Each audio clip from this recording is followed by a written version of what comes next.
Welcome to part 2 of the album cover design project.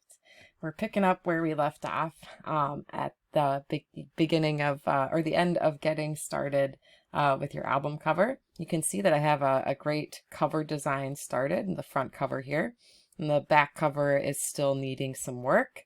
We are going to be adding the parental advisory label and barcode.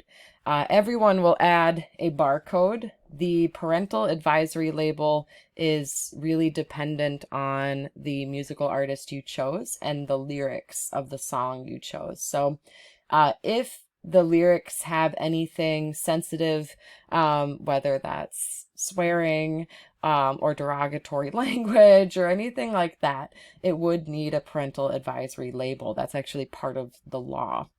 In order to just warn parents that maybe this isn't the music they want their 3-year-old to listen to. So I'm going to show you with that, even though Beck isn't all that, he typically won't have a parental advisory on the cover, but I'll show you anyways how to do it.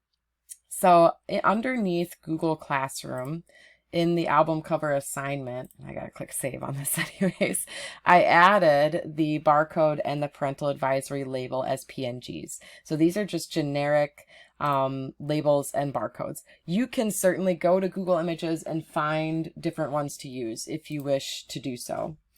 But these are here for you to use. So I'm gonna just right click and do save image as. If that doesn't work, you can also just download it, again, by clicking on those 3 dots and doing open in new window. We'll bring this down. And then you can click on download and it should just automatically download. So we have the parental advisory label, and then we're also going to get the barcode. So I'm just going to save that.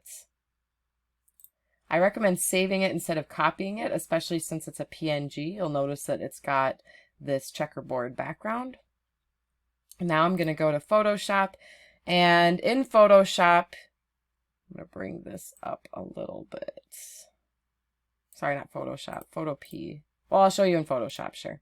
So Photoshop, you go to File, Open, and you can just open each of these individually. So they'll show up as individual tabs. File, Open, I'll open the advisory label. Okay, so we're going to put this on the front cover, this advisory. So this is a Photoshop thing. You can also do this in Photo P, but it is, in Photo P, you have the open in place. In Photoshop, we're not using that. So we're using the marquee tool. We're going to click and drag in the far corner here around this label. I have the dancing ants now. We're going to do Control C, go to the album cover design plan, and go to Control V. Okay, so it's looking really big. And I just need to resize it. And I can actually see since this is underneath, I can see there's a place where I missed erasing on my Beck layer. So I'm actually going to just click on that layer quick. This is where mistakes can be revealed. There we go. Okay. That's the beauty of layers. So you can see already I have 6 layers. We're not even done yet. I'm going to resize this layer, and I'm also going to make sure that it's in the right order. For now, I think it'll be okay because I just want it really small on the front cover. So the parental advisory label goes on the front. The barcode goes on the back cover. So just remember that. So Control T or Control Alt T will let you resize. Not about that big, probably. Actually, maybe even a little smaller. Again, it's just meant to be a warning to parents or guardians. All right. And then you can save that. I'm just going to do File Save. Save that as you go along. And I'll show you now in Photo P. Let's switch over here. Let's see if I can just do File, Open in Place with that parental advisory label. All right, so that's how it works in Photo P, and then you can just automatically resize it. There are some things in Photo P that I think are better than Photoshop. Click Enter. I'm going to save that. We'll just save it as a PSD. Keep saving it as a PSD. That's not going to hurt anything. Just keep doing that. Don't export it yet. All right, so we have the advisory label.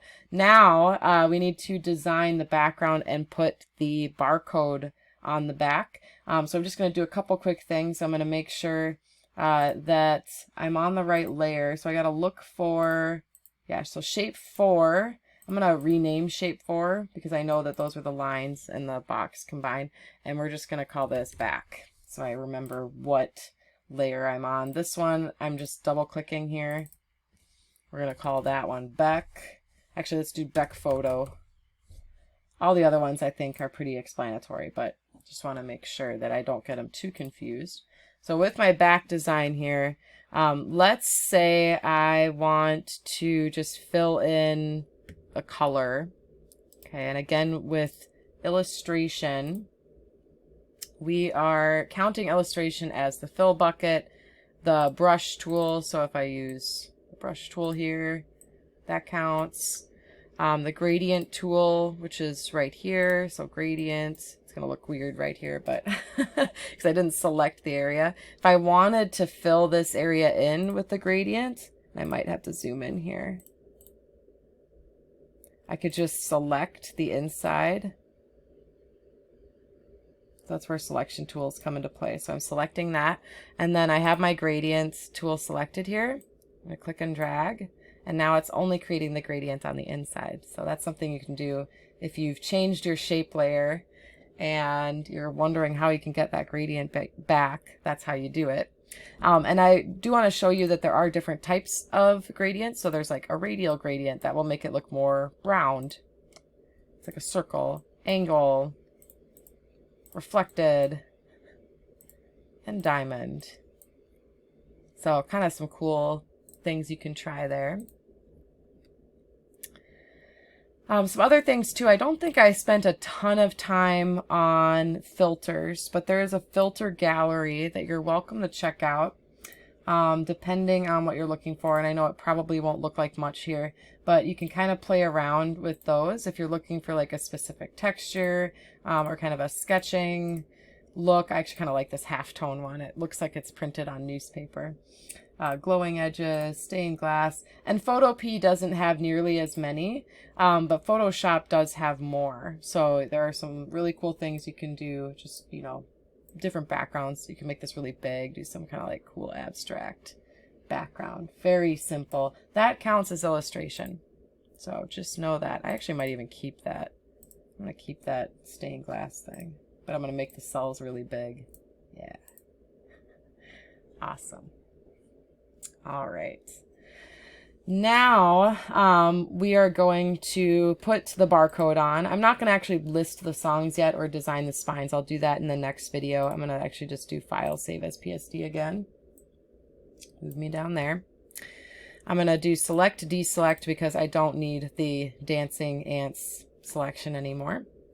All I have to do is the same thing as I did with my parental advisory label. Just make sure that it's saved, the barcode is saved. Go into Photopea, File, Open in Place. There's my giant barcode. Now obviously way too big, so I'm going to resize, Control-Alt-T, or Edit Free Transform to resize. This is why this project is so good. You're using so many different things that we're going to be using in future projects. Hit Enter. Now, sometimes, depending on the color of your background, if you have a really dark background, that barcode is not going to show up very well. So I'm going to show you kind of a neat trick that you can try. So I have my layer selected here. I went to Image and Adjustments, and I'm going to go to Invert. And Invert will just swap colors, basically any colors like across from each other or opposites. So in this case, it was black. And so I did Invert and it changed it to white. But let's see what happens when I click on the back cover design here and I go to Image, Adjustments, and Invert. Okay, turned blue. One reason for that is the color wheel. So this is where little art comes into play here. All right. So depending on the type of color wheel you're looking at, let's grab, that one's kind of weird looking. Let's do this one. So colors across from each other. Obviously, black and white are not on here because they're technically not colors. They're either the combination of all colors or the absence of colors. But we do call them colors in art. But here's the color wheel. When you invert something, so let's say we inverted, I don't know, and I know mine turned more blue, but the reds were kind of more on the red-orange side of things. So, you know, if this is technically you know, red orange here, and we go across the color wheel, you're looking at either blue green or blue, and so that's why it shows up as this aqua blue. But if we changed it, let's see what happens when we change it to yellow. I'm going to change this color in yellow. This is just something I think is really interesting. All right, so we have kind of a weird yellow. There we go. Okay, so there's yellow, but let's say we want to invert the yellow. Look at that. It's kind of a blue and purple. So we have the yellows here, we go across. Oh, look, blue and purple. So that's a great way to just quick change a color, especially with the barcode if you want to be able to see the barcode better. That's just something you can try. I mean, if you want a colorful barcode, I would just find a colorful barcode rather than trying to go through and fill in every single one of these lines, you know, with a color. Like trying to do that, oops, on the wrong layer. Might take a little too much time. Oh, I have to rasterize it anyways. Let's see how it looks. Yeah, that's just white anyways, but if I turned it to blue, yeah, it's not really gonna work.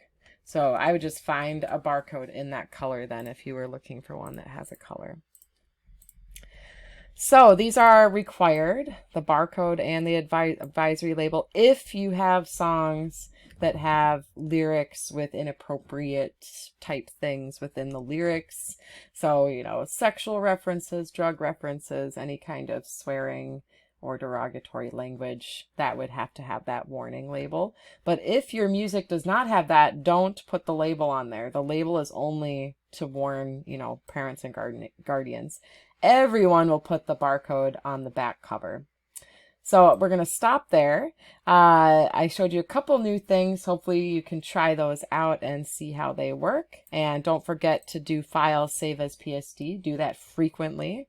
I usually recommend every 10 minutes of work, do file save as PSD, or in Photoshop, just file save as, and there's PSD there.